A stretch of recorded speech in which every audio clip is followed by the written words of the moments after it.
Ang pagbabalik ni Hisoka, ang kanyang encounter sa dalawang Nen user na nagmula sa CU family at ang hindi nila inaasahan na kakayahan at overwhelming powers ni Hisoka na magpapahina ng loob nila. Ang encounter naman ng Spiders sa assassin na nagmula sa Hailey family at ang sekretong post-mortem Nen sa loob ng CU family. Bago ang lahat, huwag niyo muna kalimutang mag-iwan ng like, mag-subscribe at i-ring na din ang bell button guys, para automatic ma-notify kayo pag release natin ang susunod na video. Pero wag na nating patagalin pa, let's go! Ang title ng chapter na ito ay Intel.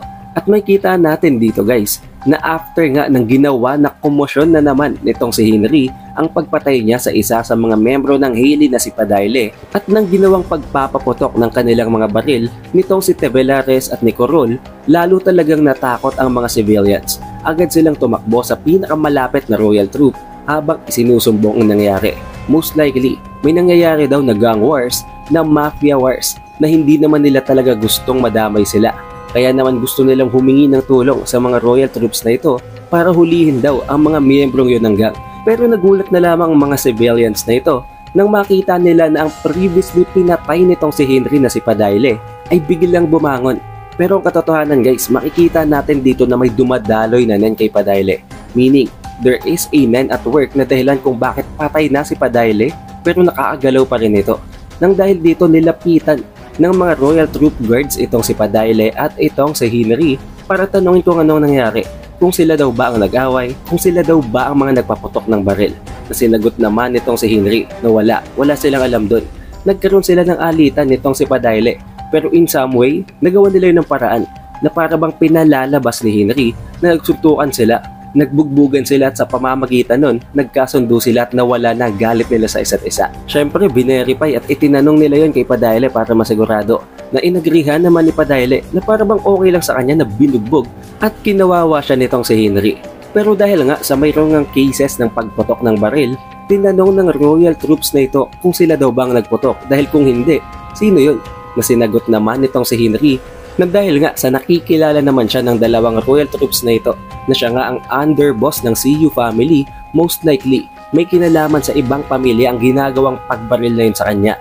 Pero ang kasama niyang ito, si Padayle, hindi ito isang miyembro ng gang na yun. Isa itong civilian at nagkaroon lamang ng alitan niya sa kanilang dalawa na para bang nililinis niya ang pangalan ni Padayle dito guys. Pero dito ay sinabihan at binulungan siya ng isa sa captain ng royal troops na kahit na alam nila na miyembro at underboss nga ng CU itong si Henry, kahit nagustuhin pa ng royal troops na mag-cover up para sa kanya, para na rin nga sa kapakanan ng mafia families, hindi nila yun magagawa ng paulit-ulit kung paulit-ulit din gagawa ng gulo itong si Henry. Kung paulit-ulit na pati civilians ay idadamay niya. Na syempre naiintindihan naman ni Henry, hindi naman to tanga. Naging siyang underboss dahil meron nga siyang utak. Pero binulungan siya ng captain ng royal troops na ito na kung ang hinahanap daw niya ay ang lokasyon ng parang pinaka-pinaghihinalaan nila na nagkokos ng gulo, na nagkokos ng mga mass murders, na ang Hailey family may alam daw ang taong ito. Pero papayag at tutuga lamang siya, depende sa kung magkano ang payag at ang willing na perang i-offer itong si Henry sa kanya. Na syempre, hindi problema ang pera sa loob ng mafia families. Ang kanilang priority ngayon ay ang ma-annihilate ang source ng gulo, na ang Hailey family nga. Kaya naman sinabi agad nitong si Henry ang kanyang presyo, 50 million. Ganon kalaking halaga na nagpakalansing naman ng tenga ng miyembrong ito ng royal troops. Of course, hindi naman papayag si Henry ng basta-basta magbigay ng ganon kalaking pera nang walang assurance. Kaya naman sinabi niya sa taong ito na ituga, sabihin muna niya ang impormasyon, ang lokasyon ng boss ng Hailey family bago niya ibigay ang pera. But of course, hindi din pumayag ang miyembrong ito ng royal troops. Habang sinasabi na sariling buhay niyang nakataya dito, hindi niya afford na ma-double cross at nang walang mapakinabangan nang binibigay ang lahat ng information na willing siyang i-provide. Kaya naman nagbigay ng isa pang kondisyon ang membrong ito ng royal troops. 30 million upfront. Babayaran agad nitong si Henry ang 30 million at matapos yun, saka na lamang niya dagdagan ang 20 million na completion payment para sa 50 million. Syempre, wala nang magagawa si Henry dito guys. That was the final offer. However, kailangan pa rin niyang makasigurado kung kanino daw ba nanggaling ang impormasyon dahil kung walang kwentang tao yun, kung walang assurance na legitimate ang ibibigay na datas ng taong ito, masasayang lamang ang napakalaking perang yun. Kaya naman inexplain ng lalaki na bago pa man lamang daw mangyari ang departure ay meron siyang kakilala ng mga workers na ang trabaho sa loob ng Black Whale ay ang mag-ayos ng mga wirings para sa mga rooms. At dahil doon, napakarami din ang nakilala niyang iba pang mga employees, pero ang karamihan daw sa iba pang mga trabahador na nag-aayos ng mga kwarto ay pinipili at inaalis in this one specific room na inaayusan ng lalaki. Meaning, merong confidentiality issues. Hindi pwedeng kung sino-sino lang ang kunin nilang mga workers sa pag-ayos ng kwartong yun na tinutukoy niya. At walang kahit na sinong madaldal at mabilis patugain na worker ang pinag-ayos sa loob ng kwartong yon. And of course, meaning napaka-suspicious nun at nangangahulugan lamang yon na may kinalaman yon sa secrecy ng mafia or ng royal families. Ngayon ang iniisip niya, kung hindi yon ang headquarters or ang base ng CU family or ng Char family, isa lamang ang meaning nun. Yun ay ang base or ang headquarters naman ng Haley family. And guys, since this does not ring a bell kay Henry, na para bang hindi niya alam kung anong lugar ang tinutukoy ng taong to, nangangahulugan lamang yon na hindi yun base ng CU family. So most likely, yun ang base nila Morena. Kaya talagang pumayag itong si Henry at sinabi niya sa lalaki na fe-fetch niya muna. Kukunin niya ang pera, ang 30 million para mapatuga at ituro ng taong ito kung saan ang base na yon. Pero nagbigay din siya ng kondisyon. Once na ibigay niya ang pera, dadalhin siya mismo ng lalaking ito sa lokasyon na yon, na hindi naman tinanggihan ng lalaki. At sinabi pa nito na ihahatid niya talaga si Henry door to door mismo sa lokasyon na yon.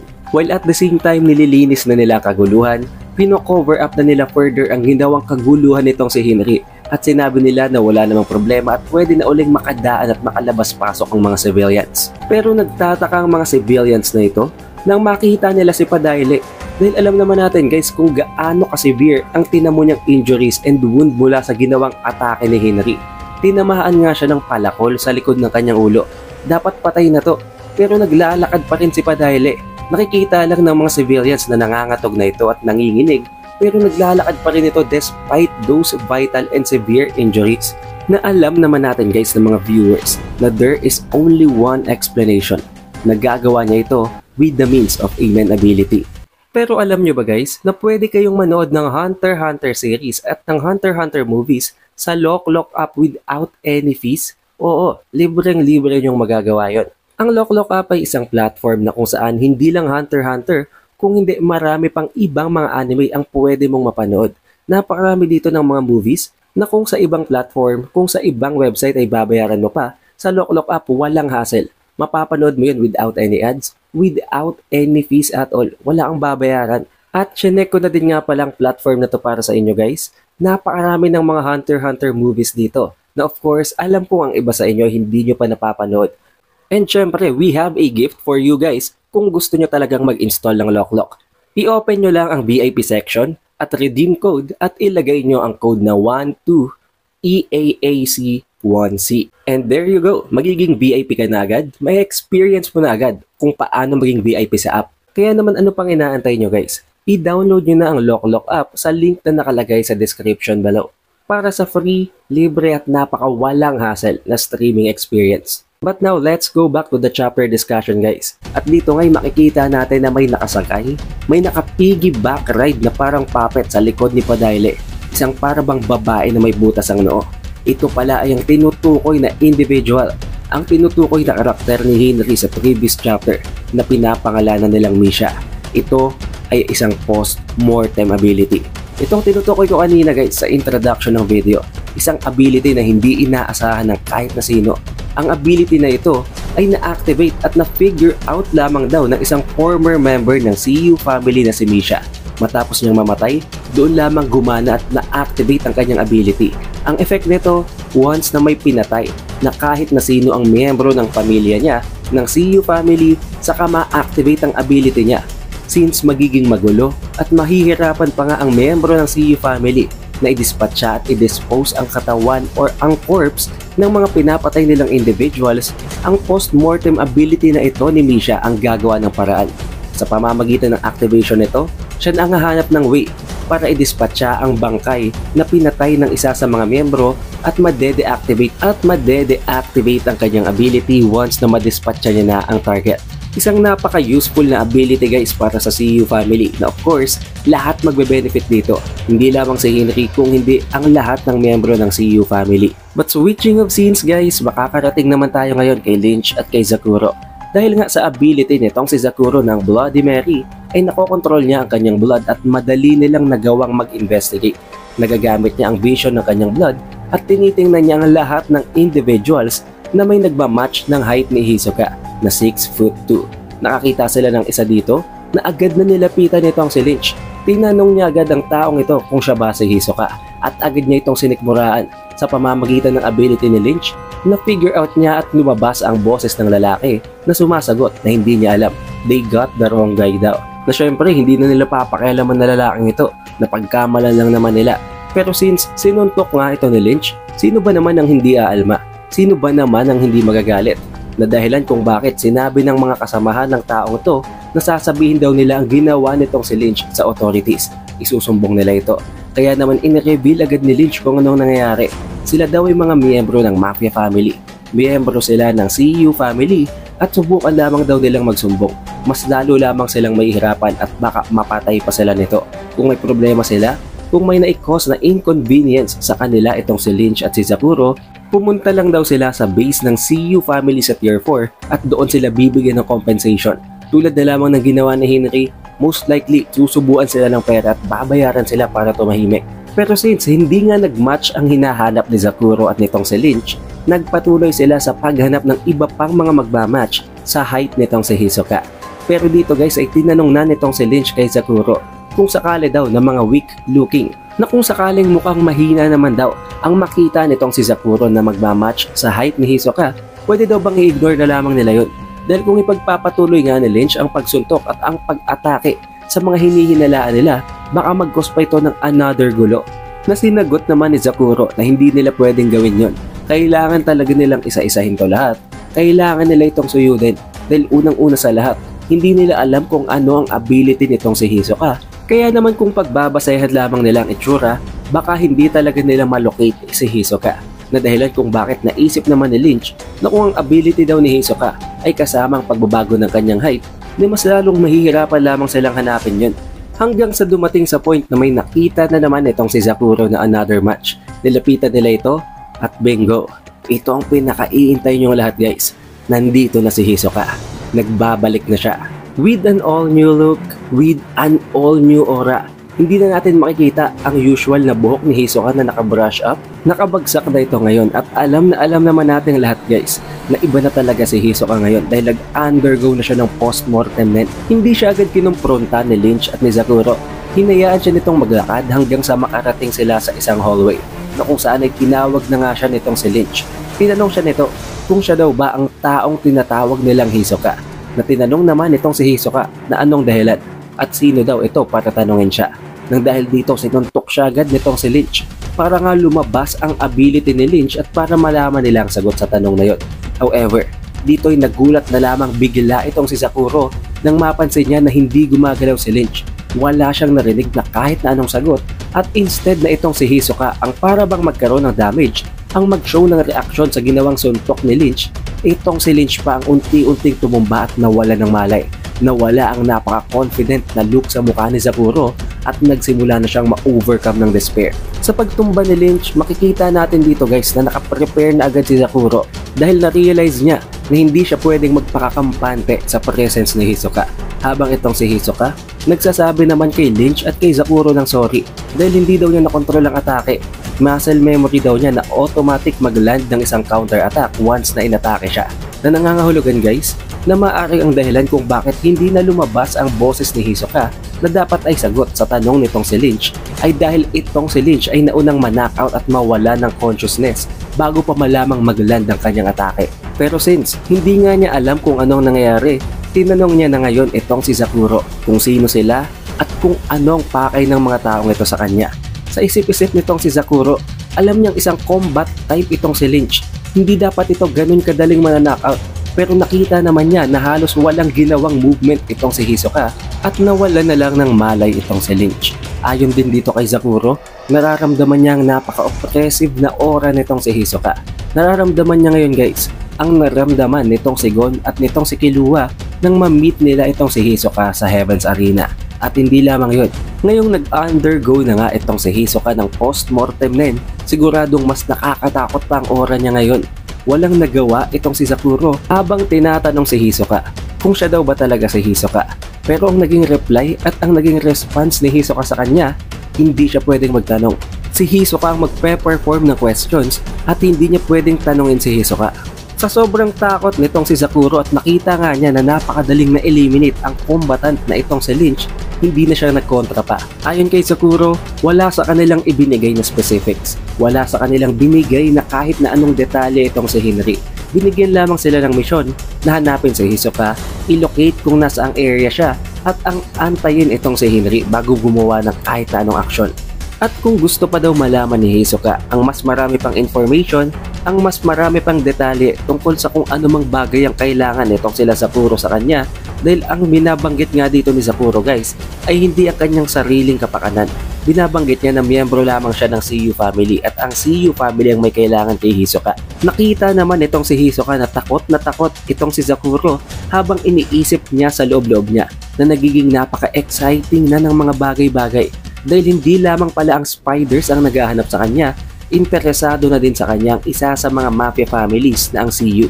Dahil dito nagkaroon ng isang napaka-evil na green itong si Hisoka. Nakangiti siya ng parabang excite, ng parabang thrilled pa siya sa mga mangyayari.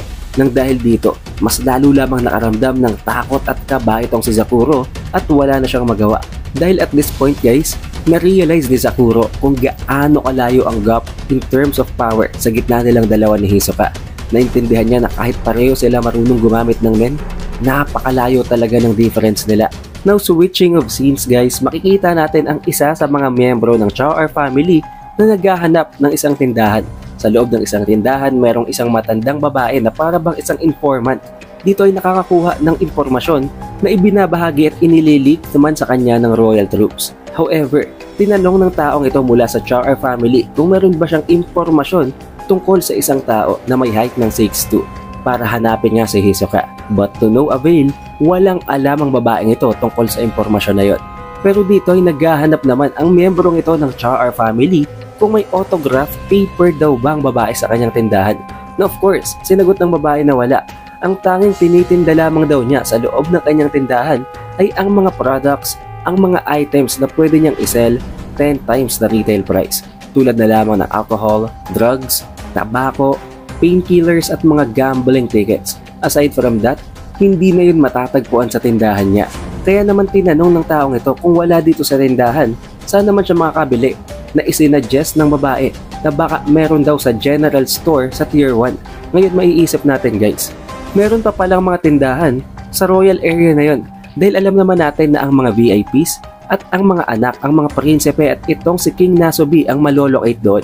Pero ayon sa babaeng ito, na doon daw talaga matatagpuan ang lahat ng merchandise. Dahil kahit wala pa yon na physical object sa loob ng store sa tier 1, pwede nilang kunin at i-order yon mula sa pinanggalingan nilang kontinente or sa old world na kung saan nga sila ay nag-depart. Ayon din sa babaeng ito, sa pamamagitan ng isang lumilipad na ship o sa blimp or sa pamamagitan ng isang drone ay pwede silang mag-order ng mga bagay na matatagpuan sa old continent or sa old world. Sa pamamagitan nun, makukuha nilang items na yon kahit na hindi pa sila bumalik at bumaba ng Black Whale. Now of course, at this moment guys, insignificant information pa yan, pero alam niyo naman si Togashi, hindi siya magdadrop ng ganitong klase ng impormasyon kung hindi ito magiging significant later on. Kaya naman tandaan nyo guys ang tungkol sa bagay na to. Dito din ay makita natin na itong si Wang at ang leader ng miyembro na nakatagpo ng spiders sa tier 5 ay naghahanap pa rin kay Hisoka. Inutusan niya dito ang kanyang mga underlings na hanapin daw ang pugad ng Hailey, and once na may makuha silang kahit na slightest information ay bumalik sila sa kanilang headquarters, sa kanilang base at i-share ang information na yon sa Phantom Troop. Pero naguguluhan na dito guys itong si Wang, dahil unang-una sa lahat, matapos nga nilang bigyan ng kalayaan, ng freedom ang spiders na maghanap at magligalig para hanapin ang kanilang target na ang miyembro nga ng Hailey family na isang assassin na parang pinaglaruan at pinaglololoko pa sila sa warehouse. Nagtataka itong si Wang dahil imbes na mag-split up itong si Nobunaga, si Phaeton at itong si Finks, tumambay at natili pa sila mismo sa loob ng kanilang hideout na yon. Meaning, alam at talagang nababasa nitong sila Nobunaga ng Phantom Troop kung anong nangyayari sa gitna ng tatlong mga mafia families. Alam nila na yun ang right move. Hindi nila kailangang hanapin ang assassin dahil ayon nga sa sinabi ni Finks na markahan na nitong si Looney ang kanilang basement. Kaya at some point, babalik at babalik talaga ito at kailangan na lamang nilang antayin yun para hindi na sila mahirapan maghanap. Nang dahil dito, alam nitong si Wang na mahihirapan siyang i-handle, i-control at i-manipula ang spiders. Kaya ang natatanging choice nila ngayon para magawang makontrol ang spiders ay ang hanapin si Hisoka. Dahil si Hisoka ang magagamit nila as a bait at si Hisoka ang pwede nilang gamiting controller para mapasunod ang spiders. Dahil unang-una sa lahat sinabi sa kanya ng kanilang advisor na sigurado sila na matapos patayin ng spiders itong si Hisoka, hindi doon magtatapos ang kanilang pakay sa Blackwing. Most likely, pupunta sila sa upper tiers at hahanapin nila ang lahat ng treasures sa tier 1. Pero guys, dito ay naisip ni Wang na kung ang nakasagupaan daw nitong sila Henry at ng CU family sa tier 3 ay itong si Hisoka na mismo na nakamix in sa mga civilians, nangangahulugan lang yon na nauna na sa kanila ang CU family. Pero okay lang naman yun para kay Wang dahil pareho naman nga silang magkakampi at kailangan lamang nilang i-preserve ang balance. Pareho sila ng balak gawin. At yun ay ang gamitin si Hisoka para paglabanin ang Hailey at ang spiders. Nang dahil dito, binigyan niya ng panibagong orders ang kanyang mga kasamahan, ang kanyang mga underlings sa loob ng Char family. Binago na niya ang priority nila. Ang priority nila ngayon ay hanapin si Hisoka. Yun ang kailangang pinakauna nilang gawin.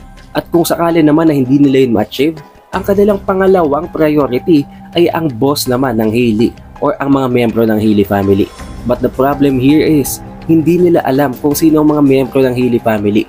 Wala silang kahit na anong impormasyon, hindi nila alam kung ilan ang miyembro, at kung mga non-users din ba ito. Ang tanging alam lang nila ay ang pangalan ng boss at ang itsura ng boss na si Morena Prudo. At tulad din guys ng sinabi nitong si Henry kay Lynch at kay Zakuro, ayon kay Wang, kapag nakita nila si Hisoka, huwag silang basta-basta gagawa ng aksyon. Dahil itong si Hisoka nga ay isang floor master sa Heaven's Arena. Of course, alam nila na isang threat ito.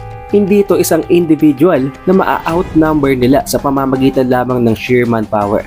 Alam niya na hindi yun ganun kadali. Kaya naman once na malocate, once na ma-meet na nila kung nasaan itong si Hisoka, ang tanging dapat gawin daw nila ay ang i-contact itong si Wang at si Wang na ang bahala. Parehong-pareho sila ng galawan ni Henry guys. Pero ang tumatakbo talaga sa isip nitong si Wang, kung totoo talaga na napakalakas ni Hisoka, na dahilan kung bakit tina-target nga siya ng spiders at meron itong kakayahan na talunin at i-wipe out ang lahat ng Phantom Troop, gagawa siya ng paraan para hayaan na paglaban-labanin ng spiders ang Hailey at itong si Hisoka. Sa pamamagitan nun, wala silang problema. It is like taking all of the 3 birds within just one stone, na para bang tatlong problema, isang solusyon lang. Pero may isang bagay ditong pinoproblema si Wang. Nakita nga niya ang mga footage ng mga laban nitong si Hisoka. At base sa mga footage na yon, na-confirm nitong si Wang na gusto talaga nitong si Hisoka na inilalagay pa siya sa disadvantage. Na gusto niya na mas thrilling ang laban, gusto niya na nahihirapan siya. Kaya magiging napaka-unpredictable talaga nito.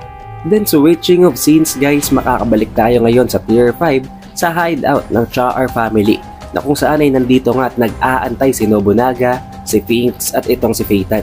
Ang isa sa mga miyembro ng Char family na nag-handle at nagbabantay sa surveillance camera sa labas ay wala namang nakikitang kahit na anong gulo, kahit na anong unusual na bagay as of the moment.